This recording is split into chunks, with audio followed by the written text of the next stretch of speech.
గారెలకి ఎలా చేసుకోవాలి. ఎందుకంటే ఈ శనగపప్పు కాదు, శనగలతోటి మనం చేసుకుంటాం ఈ గారెలు.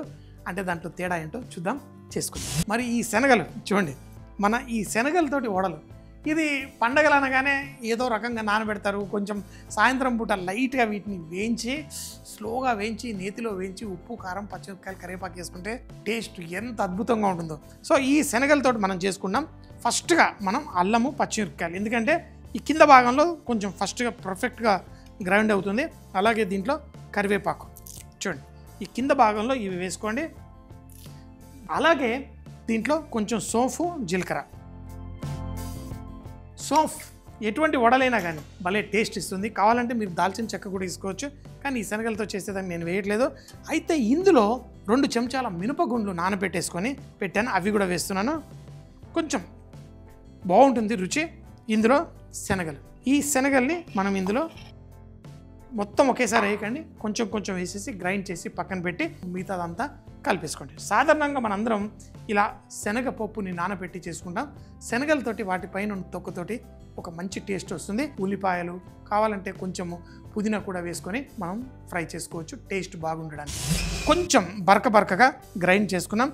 ఇందులో మనం కొన్ని ఉల్లిపాయలు ఇవి కట్ చేసినప్పుడు కొంచెం సన్నగా కట్ చేసి వేసుకోండి. కావాలి అంటే ఇందులో కొంచెం అంత కొత్తిమీర,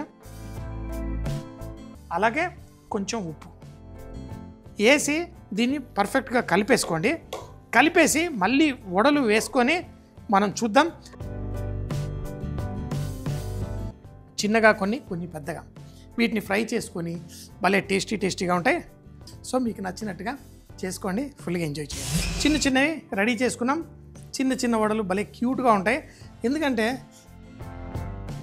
అటు ఇటు పరిగెడుతూ తినడానికి సూపర్గా ఉంటాయి. అంటే కిచెన్లో అలా వెళ్ళి ఒక చిన్న తీసుకొని తినేసేయచ్చు, పర్ఫెక్ట్. ఫస్ట్ చిన్న వడలు వేసుకుంటాను. పూరీలకి ఇట్లాంటి వడలకి ఫ్రెష్ నూనె వాడుకోవాలి. ఇదే నూనెని మళ్ళీ తీసి పెట్టేసుకొని మనం కూరలలో, ముఖ్యంగా పులుసులు అలాంటివి చేసేటప్పుడు ఏవైతే స్ట్రాంగ్ ఫ్లేవర్ ఉంటాయో ఆ డిషెస్లో మనం ఇదే నూనెని వాడుకోవచ్చు. నూనె వేస్ట్ చేయాల్సిన అవసరం లేదు, ఎప్పుడు పర్ఫెక్ట్. చూడండి, ఈ సైజులో మనం వేసుకుంటే సూపర్. వడలు ఒక 6-7 నిమిషాల తర్వాత మంచిగా పర్ఫెక్ట్గా ఫ్రై చేసాం. ఇలాగే పెద్ద వడలు కూడా ఫ్రై చేసుకుందాం. పెద్దవి చిన్నవి 2 రెడీగా ఉన్నాయి.